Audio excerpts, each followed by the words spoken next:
Welcome to the Untold Stories of Real Estate Investing, hosted by Wayne Courageous III, a place where active and passive investors come to hear the good, bad, and ugly of real estate investing. Our guests consist of experienced operators and investors who want others to succeed by sharing their stories. If you're looking to syndicate deals or grow your wealth passively in real estate, you've come to the right show. It's now time to sit back, take mental notes, and enjoy our next episode of the Untold Stories of Real Estate Investing.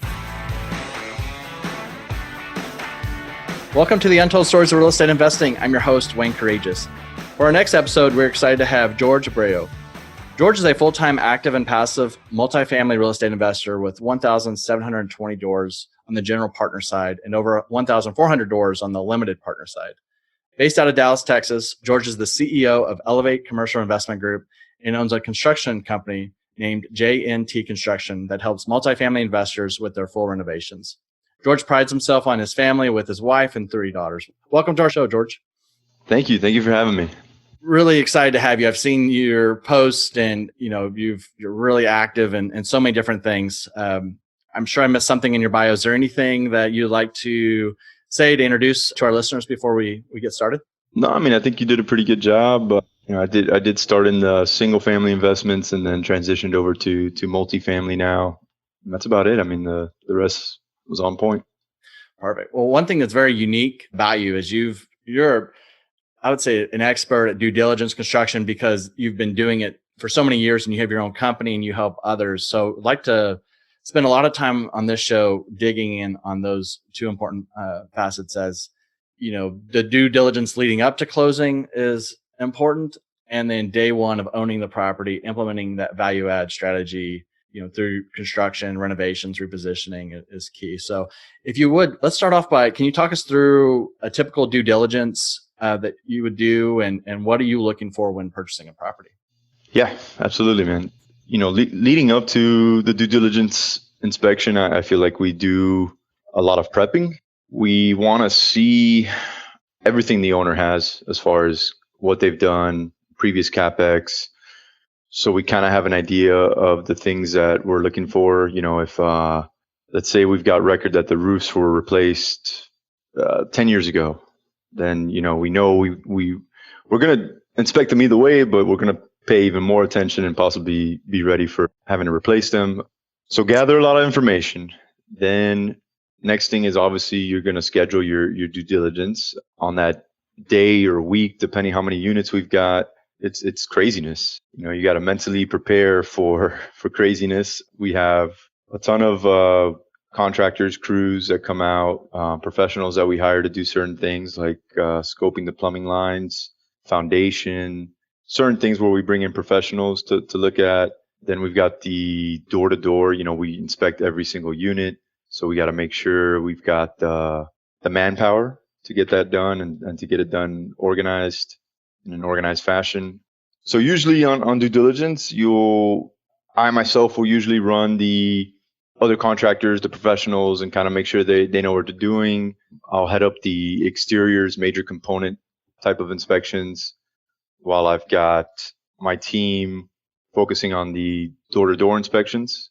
As far as the leases and all that stuff, we usually hire that out, or if we're doing third-party property management, they'll come in and do that for us. What I leave out? Well, no, that was one of going to be my questions is, do you do third-party management and are they helping you part of this process of checking the leases, but then going door to door? You're at a scale now where you are able to afford these contractors and these groups to come in, but, starting out, did you start out with friends and family going unit by unit? Do you have a checklist or did you automatically start outsourcing? And is there is one better than the other, would you say, starting out? Yeah, it's definitely progressed. From the first property we did, it was just me and my partner, and we had the property management company helped us as well with the door-to-doors. We had a Google sheet we had created, and we were kind of, going down that list. Pretty tedious, and then trying to organize all the pictures and really know what we were dealing with after. So from then to now, now we use a software. It's very simple. You can kind of adjust it so whoever you plug in to help with that inspection, they just need to follow the app. They go into a unit, it tells you, take a picture of the unit number or the door, take a picture of the appliances, and then you can't go to the next step without completing it. So all the pictures are organized, the information you want is there. It makes it very simple. What app is that? I mean, that sounds like a great. I mean, there's a few out there, and we've used a couple of them. The last one was HappyCo. It's price range maybe a little bit higher, but it's very user friendly. And then do you have them bring their own tablets, or do y'all have 4 or 5 that's already preloaded? And yeah, I mean, I have several tablets, but I mean, it's you can do it on your phone as well. So usually we'll use a mixture of tablets and phones. We make sure we have power packs. That's one of the things we messed up on one of the first ones. Your battery, when you're taking that many pictures, tends to run out. I'm trying to think what else. I think you mentioned as far as the team, I also use my construction company and our staff, depending how many units, will come and help as well. And then what are some of the most overlooked aspects in due diligence? Yeah, the most overlooked, I would say, is definitely you got to include drainage. It's something that's not super obvious when you're walking the property if you're not looking for it. And the last thing you want is to have some drainage issues and have to deal with that afterwards. I mean, some of them can be pretty extensive if you got to run some drains and whatnot. So that would be one. Plumbing, your sewer lines, getting those scoped and checked is super important. It can be very costly if you need to replace sewer lines under the slab, especially. Overlooked foundation issues, including subfloor. They may be going hand in hand, but subfloor issues can get pretty costly if you need to tear up a lot of it and redo it, on the second floor. I think roof, always get the roofs inspected no matter what. The seller or the broker is telling you it was replaced yesterday. I don't care. I am getting it inspected by somebody that knows what to look for. On top of that, I will give one tip there. If you do get it inspected and you want to also look for storm damage. Within our PSA, we have in there that if we find storm damage, the seller has to claim it on their insurance and then transfer that claim over to us, and you can get a free roof, essentially by doing that. So that's a huge, we've had that for ourselves, and we've also had it help some investors with that. And I mean, massive for your CapEx. Walk every unit. Some people I think get lazy and maybe they don't walk them all, and they say, oh, we're going to do this percentage of the units and they should be the same. Some sellers are going to hide stuff. They're going to tell you there's 2 down units. Well, yeah. I mean, there's 4 over here that are stuffed with storage stuff and they're been stripped for parts. And I mean, they're down units, but they're not telling you that. So you definitely want to walk every unit and make sure, compare that you actually got inside every single one. Yeah, with it being a non-disclosure investment, I mean, you got to do your due diligence and have those. You got to do the work, man. You got to do the work. So, all right. So say you find it was a great tip on the roof or storm damage. And so that's definitely a huge takeaway for me, for sure. What if you find something, say it's the plumbing lines or those subfloors you're talking about, nobody likes to retrade. And especially if you're in a bidding situation, they're looking for highest, best, cleanest offer. So, I mean, what do you typically do? Is it more so taking notes so that way you know what you have going into it? Or are you trying to negotiate repairs to be done? Yeah, I mean, my goal is not to retrade. I don't think it's right to come in, get your offer approved with the thought that, well, I'm going to retrade, and I've got them tied up and whatever. So, but with that said, I mean, if you find a major issue, all your sewer lines are shot, and you're going to have to spend $100,000 in sewer lines or whatnot. Yeah, I'm going to bring that up. That's not a secret. The seller, I'm sure, knows that that's there, and they've ran into issues with it. So, they should have disclosed it and they didn't. So yeah, I'm going to retrade at that point. One more question I had, and going back to the drainage. So a lot of times when you're inspecting a property, it's not pouring down rain. I mean, we've had some really great rains this last week. So be a good time to go check, would have been a good time to check properties. But for these other, new properties that are coming on, not a lot of rain. I mean, what can you visually see, or, what type of consultants will help on that drainage side? Because I think that's especially, like Houston areas and and even in Austin with our flash flooding in San Antonio, that definitely is an issue for sure. Yeah, I mean, if it's a major concern, you can definitely bring in a professional and get a topo done, but it's going to cost you a decent amount. Things that you can look for while you're inspecting it, you want to look at the grading. Is the soil, is it coming off of, away from the property, the building, or do you have it sloped coming back towards your foundation? If you do, which, I mean, sometimes you have kind of no choice depending on how the building sits, then you should have drainage all around the building that catches that water flow and takes it elsewhere. Look at your downspouts. Are they all just have that elbow and spitting the water right out on the foundation, or is there an actual like splash block or an extension where the water is pushing it away? Those are the two major ones. Or how's the water coming off the roof? Is it literally just coming off if it's a flat roof, is it just coming right off the flat roof, and it's got no gutters, no downspouts? Yeah, so I would say those three are probably the ones you can see visually. Yeah, that all good tips. Now moving on to the renovation side. So, when you're doing your underwriting, we're getting the sellers, classic versus renovated units, understanding, what have they done, and then looking at the submarket on what's going on. But other than putting in the typical 3,500 up to 4,500, maybe a 5,000 a door, what steps are you taking to really hone in on the actual cost? And I mean, it makes it easier for you because you've got the construction, you've got the resource backbone to really dial in. Plus with the other renovations you've done in the area, you've got a good idea. But other than just doing a number, like I said, 3,500 to 5,000 a door, what other things are you doing to make sure you have accurate numbers before making an offer on a deal? I ask a lot of questions. I don't always get the answers from the brokers. I ask a lot of detailed questions as far as the CapEx goes, what they've done. I want to know the units, exactly how many classics or semi-updated versus, fully updated. What does that update include? So, there's times where I get a good amount of these answers.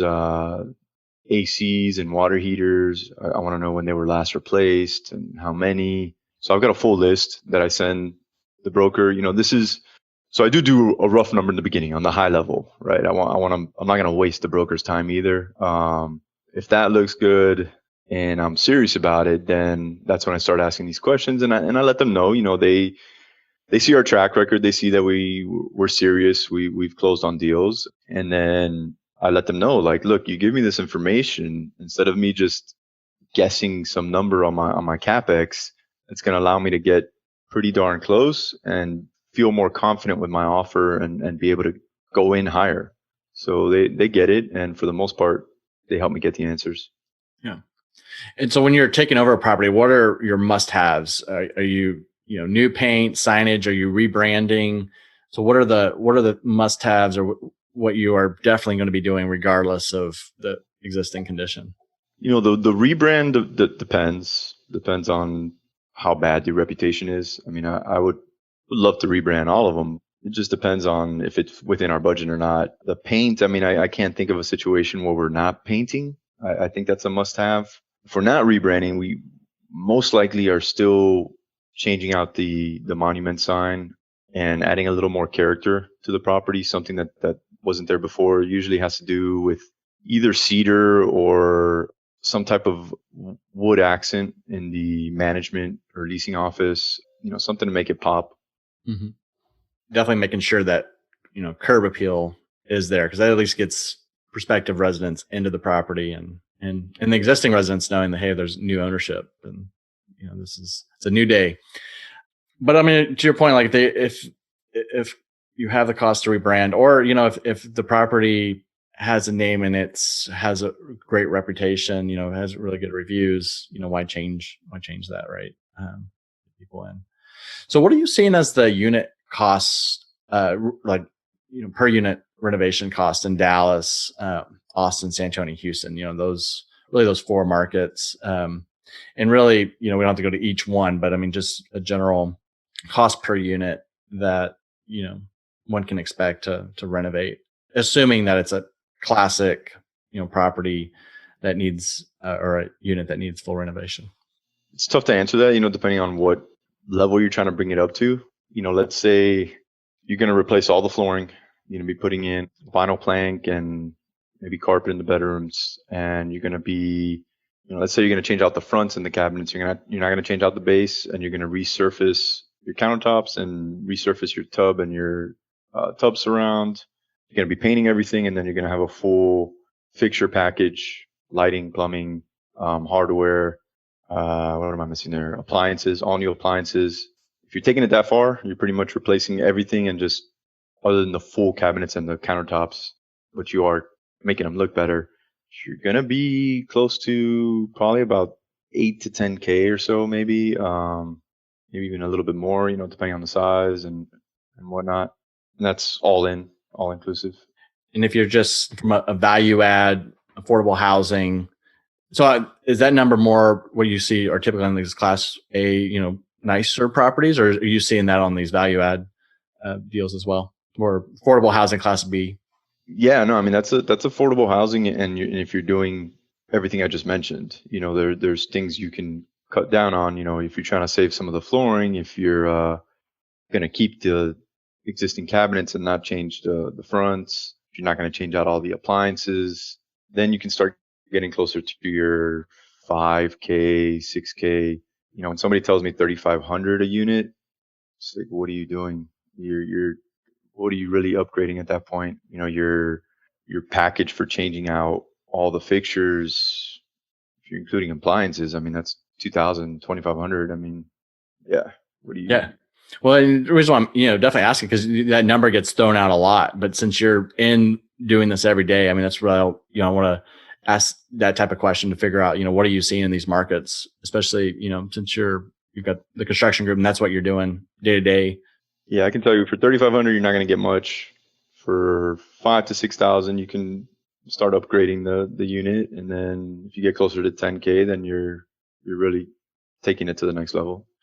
And then when you're finding these contractors, how are you finding competent contractors who are pricing the scope correctly, so you're not having change orders and you're not having to micromanage it? It's hard when these markets, I mean, there's so much work for these contractors, but what have you found to be successful in finding, competent, good contractors? It's not easy. The crews that work for us, we've been working for them for a while. I mean, they've been working for us for a while. We've gotten to know each other really well. They know our process. To answer your question, communication is one. Change orders are bound to happen. It's how do you communicate that change order? How do you handle it?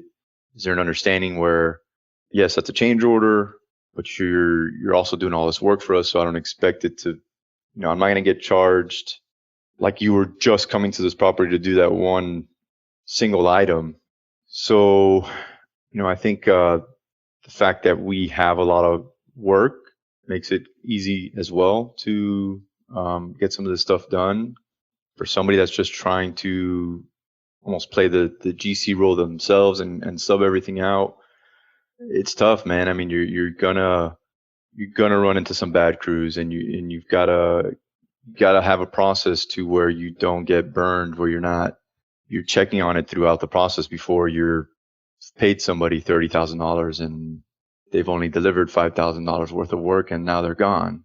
Yeah, I'm not sure if that answers. No, it does. I mean, it's the answer. I mean, it's just reality of finding good, honest, hardworking contractors in today's environment, right? Because it's, when I say even today's environment, work is slowing down. It is, it has slower, but it's still really busy out there, and people are taking advantage of this downtime when they have these units available, or they have office space or whatever, and not as many people going in the office, or on the multifamily, you may have units that have it or sitting a little bit, take advantage of those renovations.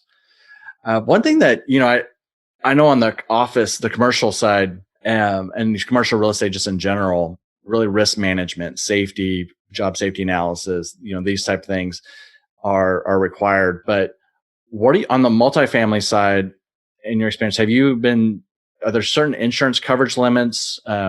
Do all your contractors on site have to do it? Because at the end of the day, like if a worker gets hurt on property, you can be liable. So I think that's one thing that's not talked about enough is, risk management and making sure that people that are on your property are covered in a case of an incident. So can you walk us through? Yeah, no, that's a great point. And I've stressed that before as well. Like, you've got to make sure who you hire to do your work has insurance and has the proper insurance and coverage. And also stress to get at it as additionally insured. Makes it a lot easier if there ever is a claim. And as far as us, I mean, any subcontractor that works for us has to have insurance. I mean, it's part of our process. They don't come into our system without it. And what that does is if there's a situation, kind of some of the stuff you were saying, if there's a contractor that's done work and they didn't do it right and it's caused an issue, well, now I know they have insurance, and I can tell them, hey, look, you're going to come and take care of this, or I'm going to file a claim on your insurance. Usually that it doesn't have to get to that point, but if it does, it does. And I think you're right. Not a lot of people talk about it, but it's definitely something. Look, if you hire somebody and they don't have insurance and they get hurt on your property, or let's say they cause a massive loss, I don't know, they burst a pipe and it causes all this damage, they can walk, and what? You've got nothing. Then it goes on your insurance. So yeah, very important. Yeah, I think it doesn't matter what size property you have, if it's single family, multifamily, office, retail, just that insurance. And then, especially having more understanding of like if anyone's on the roof in particular, how are they getting to the roof? What's their ladder safety training? What's the fall protection? These things. I mean, it's concerning, and a lot of times, we bid and we want to go with that low cost, but I really want to hit the point on this podcast to share with you that, anybody listening is really take the extra steps of understanding how they're safely going to do it, and how, you want them to at least be thinking and providing a method of work or job safety analysis, if they're getting on the roof or doing any high risk type work. I mean, even window washing near an electrical pole or, electrical line, in New Braunfels last year, there was an electrocution at a church, someone was washing windows. And so it just, anybody that's doing work, it's not always going for the low bid, right? It's going for the one who has a good safety record and insured. And the last thing I'll say is, I fail to do that sometimes at the house, right? The personal house, the way I would do things on the commercial real estate, my day job is different than I do, at the house. Case in point, Christmas lights.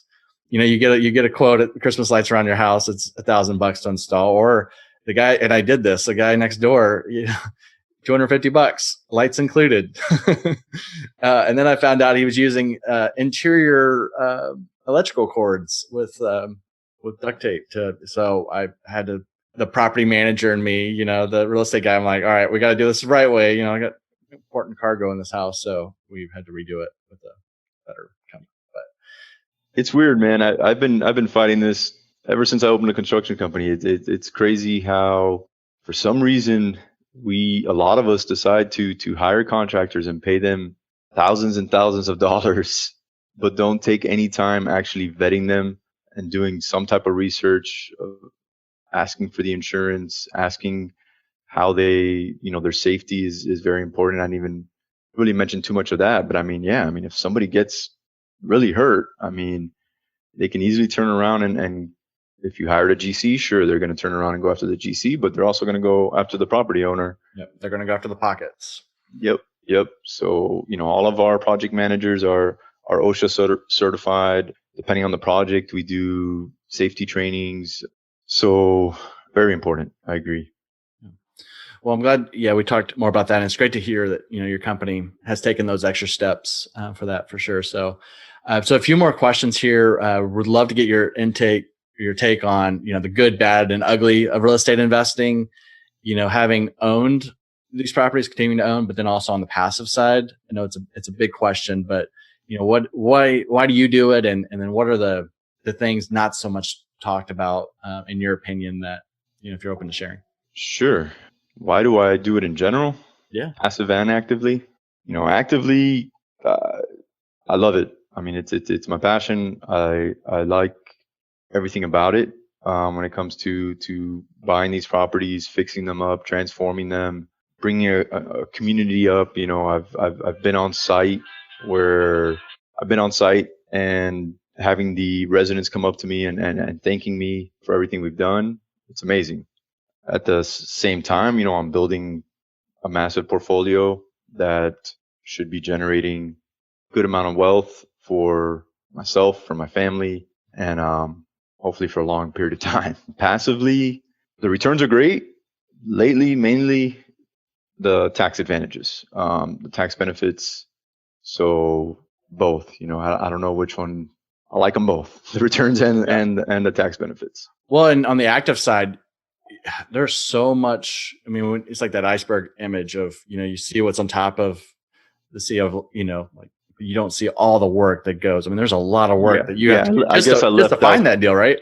So on the passive side, you're benefiting, you're getting in on someone's all that hard work, and you're able to benefit. And I did a blog last week, and it's been on my mind a lot. Where my wife's from Montana, it's beautiful country, but it's like, what do people do here to survive? I love Montana. And they a lot of it's passive income, right? So it's sort of having that balance. So I think it's great where you're not having to do as much, but you're still able to underwrite. I mean, you have that knowledge, but you have somebody who's playing that active role while you focus on your other. Yeah, somebody just asked me the other day as far as what type of passive investor am I? And when I invest passively, I am passive. I do my research on the front end. I making the decision that I trust this team and that I think it's a good deal. And once I put those funds, I am 100% passive. I'm not going to be the one bugging you and asking all these questions. So yeah, I agree, man. I agree. And I think part of your question that I did not answer is, some of the things that are not really talked about is, on the active side, it's a lot of work. No joke. The asset management part of it, it's a lot of work, and you can't take your finger off of it. You've got to continuing to tweak and manage it. So yeah, I don't think there's a lot of focus on that part of it. Yeah, the get rich, it's not quick. Closing line is, you get to closing and you have that pride, but then now it's all yours. So all the stuff that is existing and what you're hoping to do, it takes work. So, and the asset management fee isn't huge with all the work you're doing too. So I think what you mentioned before, and I share this, is the passion and the joy and the love for commercial real estate. It's sort of, it's addicting, but if you don't have passion in it, it's going to be miserable because you're dealing with good tenants, bad tenants. You're dealing with good contractors, bad contractors, good management, property management. But at the end of the day, if you're enjoying it, it's like with anything. If you're enjoying it, it's fine. But if not, it's a pain. Go do it passively because the returns are there, the tax benefits for sure. But you're trying to figure out what's your time commitment and is this something you want to be doing? And that's just when you have the deal, right? There's so much just to get the deal. Yes, that is also a grind. That is a grind for sure. So what do you wish you had known when you first started that now? Is there something that, I know one thing I love about your post, and, I've got some of the books you've recommended, and I got those because of the posts that you've posted. So I appreciate that. But, what are some of the things that you wish you had known when you had started that may help a listener out there right now? So, I usually answer this with, should have started with multifamily instead of single family. If we're talking about solely multifamily, things I should have known when I started investing in multifamily. That's a good one. I've never answered that question. So now that I think about it, is probably being able to kind of go into the point that you said, finding the deals, being able to evaluate them quicker and not waste so much time on stuff that's just not good deals. Like when you really want to make it work. Man. No matter what you do, it's not a deal. Okay. No.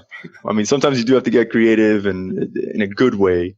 Yeah. But once you really start trying to squeeze a deal, you should just walk away from it and kind of just picking your criteria, what you want to go after as far as property, area, returns, and then sticking with it, go full force on that. Build those relationships and your team and go for it. So great points. As we start closing up, one of the questions that I like to ask is, what are your proudest moments investing in real estate?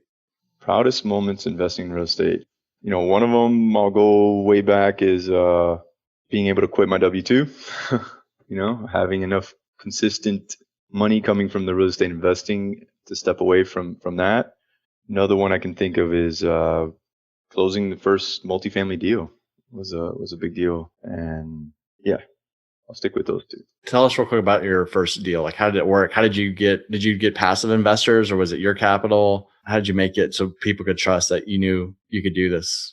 I partnered with somebody that had the experience, and they actually brought the investors. I had not raised equity before. It was we had a couple private lenders on the single family, but had never syndicated a deal before. So that's how I did the first one. I brought everything else to the table pretty much, and they brought their experience and the equity. I think that's key too, because it's like you've got that starting point, like how it feels to wanting to get in but need help, and seeing just what I've seen of you adding a lot of knowledge to the network and then wanting to find co-partners and stuff, that humbling beginning of, I need help. Right. And that's one thing that for me, it's been humbling is, I've known I need help, but it's, the more and more that I'm doing this, it's the relationships, it's building the relationships, it's partnering, getting people that share the same values and the same excitement. And, so we all got to start somewhere. So that's a great way you started, was networking, and you found that person to partner with. So. Yeah, it's definitely a team effort in multifamily. So many different things going on to make it, all come together. Sure.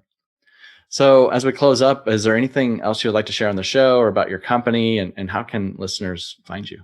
They can find me. I'm pretty much on all platforms, at least the major ones: Instagram, Facebook, LinkedIn. They search my name, they should be able to find me, or search my company, Elevate Commercial Investment Group, or JNT Construction. And if they want to shoot me an email at George or Jorge, Jorge, at elevatecig.com. If they mention this podcast, I'll send them over several different checklists I have. I talked a lot about the questions I ask up front. I've got that whole list that I can send. And yeah. I appreciate that and offering that to our listeners. So if I can do anything for you, let me know. But thank you, George, for being on the show, and hope you have a great rest of the day. Thank you, Wayne. Enjoyed it. That's all for this episode. We hope you subscribe, share, and leave a review of the show. For more information about passively investing in multifamily apartments, check out Wayne's free ebook by going to CREIPartners.com/ebook. Also, follow us on Facebook by searching CREI Partners. This was